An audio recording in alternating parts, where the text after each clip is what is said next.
So are you actively doing like self-deprecating type humor, or can you make it a little bit more concrete for us? What does that look like for us watching your life?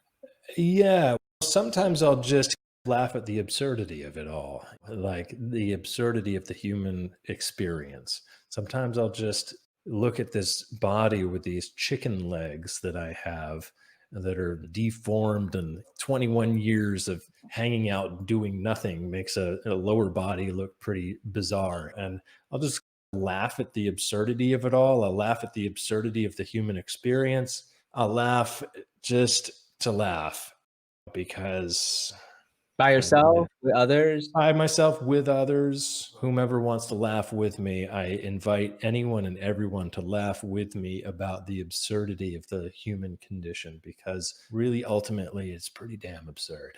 And I think that sometimes we do ourselves a bit of a disservice, I think, taking it too seriously.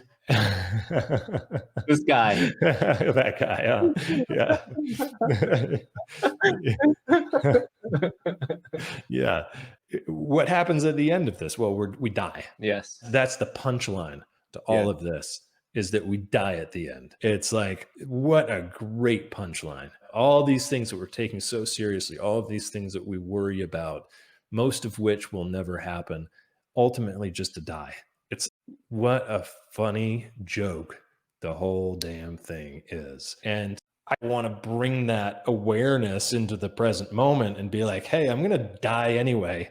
I might as well die in this moment here with you, CK, and just let it all hang out and just be as real as possible, because I'm already dead.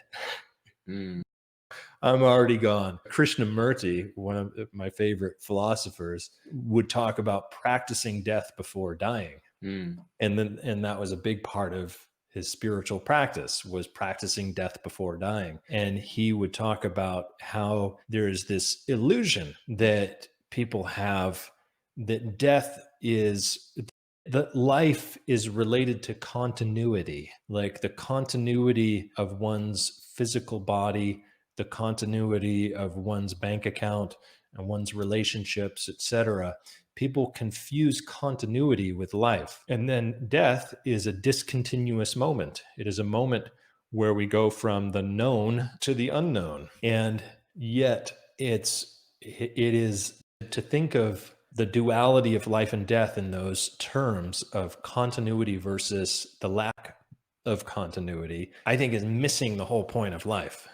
Like, life is so much more than a continuous process. As in procreation, survival, is that what you mean? Yeah, and even from the moment of someone's birth to the moment of their death, we can consider that a life. But what about when you just go outside and you look at the stars and you just feel the vastness of the universe? I'm not thinking about, in those moments, I'm not thinking about, I was born here and someday I will die. Instead, I'm feeling this consciousness that we are all experiencing together that is profound. It's absolutely, it's beyond the word. Profound doesn't even describe it, because it is all that is. Life is all that is. It's not about one person's journey from birth to death. Life is all that is. And I would prefer to open up to experience life as all that is, versus look at it through the limited lens of this Sam ego going through from birth to death. Now, that's a very limited way of perceiving life,